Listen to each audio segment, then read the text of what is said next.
ஒரு ஈஸியான சிம்பிளான முட்டை சாதம் எப்படி செய்யலாம் பார்க்கலாமா? கடாயில் கடுகு, சீரகம், காஞ்ச மிளகாய், கருவேப்பிலை சேர்த்து நல்லா பொரிஞ்சதுக்கு அப்புறமா ஒரு மீடியம் சைஸ் பெரிய வெங்காயம், ஒரு ஸ்பூன் இஞ்சி பூண்டு பேஸ்ட் பச்சை ஸ்மெல் போகிற வரைக்கும் நல்லா வதக்கிக்கோங்க.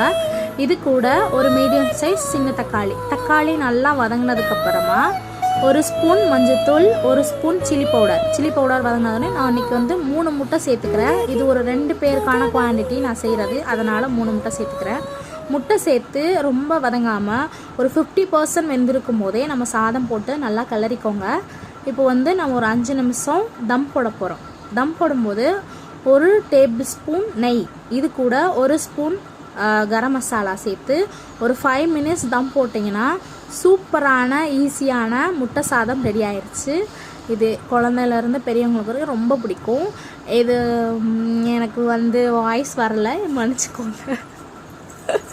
இது கூட ஒரு வாழைக்காய் ஃப்ரை. இன்றைக்கி இதுதான் எங்கள் வீட்டு ஸ்பெஷல். உங்கள் வீட்டில் என்ன ஸ்பெஷல்னு மறக்காமல் சொல்லுங்கள். பாய்.